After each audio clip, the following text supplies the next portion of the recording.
एक घना जंगल था जहाँ सभी जानवर मिलजुल कर रहते थे। उस जंगल में एक हाथी भी रहता था जो अपने बड़े शरीर और ताकत के कारण बहुत घमंडी हो गया था।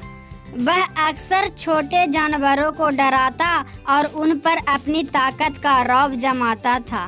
एक दिन हाथी पानी पीने के लिए नदी किनारे जा रहा था। रास्ते में उसने देखा कि चींटियों का एक झुंड अपनी पंक्ति में चला आ रहा है।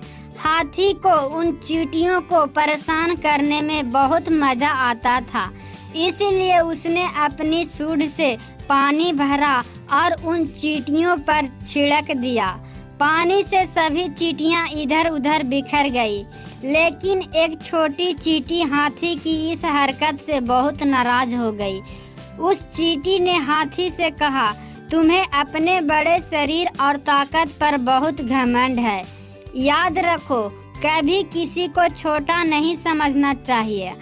हाथी ने हंसते हुए कहा, तुम छोटी सी चींटी मेरा क्या बिगाड़ सकती हो। चींटी ने सोचा कि इसे सबक सिखाना जरूरी है। अगले दिन जब हाथी आराम कर रहा था तो वह धीरे से उसके कानों में घुस गया और दूसरी चींटी ने उसकी सूंड में घुस गया उसने और जोर जोर से काटने लगी। हाथी दर्द से चीखने लगा और अपने बड़े कान हिलाने लगा, पर चींटी को बाहर निकल नहीं सका। उसे बहुत दर्द हो रहा था और वह इधर उधर दौड़ने लगा। आखिरकार हाथी ने हार मान ली और चींटी से माफी मांगने लगा। उसने कहा, मुझे माफ कर दो, अब मैं कभी किसी छोटे जानवर को नहीं सताऊंगा और न ही अपने आकार पर घमंड करूंगा। चींटी ने उसकी माफी अस्वीकार कर ली और हाथी के कान से बाहर और सूंड से बाहर निकल गया।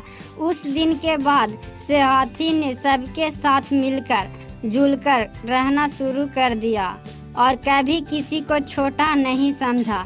इस कहानी से हमें यह शिक्षा मिलती है कि किसी को भी कमजोर नहीं समझना चाहिए।